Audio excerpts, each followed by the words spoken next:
చాలా వరకు భూముల్లో పంట పండిన తర్వాత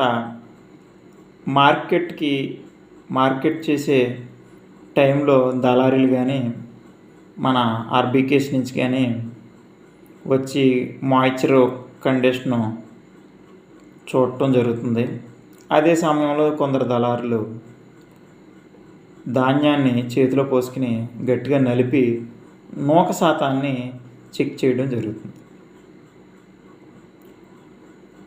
నూక శాతం ఎక్కువ ఉన్నటువంటి ధాన్యానికి ఒక రకమైనటువంటి రేటు, మరియు నూక శాతం లేనటువంటి ధాన్యానికి ఒక రకమైనటువంటి రేటును దళారులు నిర్ణయించడం జరుగుతుంది. అసలు ఈ నూక శాతం ఎక్కువగా రావటానికి వచ్చినటువంటి లోపం ఏంటి? మనం కాంప్లెక్స్ ఫెర్టిలైజర్స్ అన్నీ కూడా బాగానే వేసాం, పొటాష్ వేసాం, యూరియా వేసాం, అన్నీ వేసాం కదా. మరి ఎందుకని మనకి నూక శాతం ఎక్కువ వచ్చింది? తద్వారా మనకు బస్తాకు రావాల్సినటువంటి రేటు కంటే 50 నుంచి 60 రూపాయలు ఎందుకు మనకు తగ్గోయాలి అనేసి ఒక రైతుకు సందేహం వచ్చిందే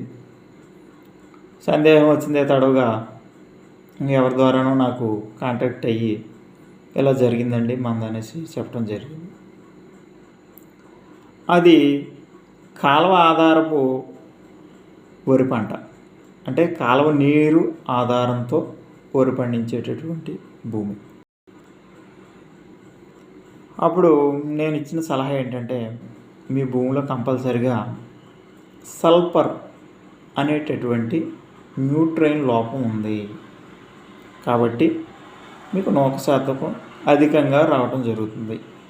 కాబట్టి మీరు ఖచ్చితంగా సల్ఫర్ సంబంధించినటువంటి పలానా ప్రోడక్ట్ని ఎకరానికి ఇన్ని కేజీలు చొప్పున వేయండి. తద్వారా మీకు ఈ నూక శాతం తగ్గించుకుని కలర్ఫుల్గా ఉన్నటువంటి ధాన్యాన్ని మీరు పొందగలుగుతారనేసి నేను సజెస్ట్ చేయటం జరిగిందండి.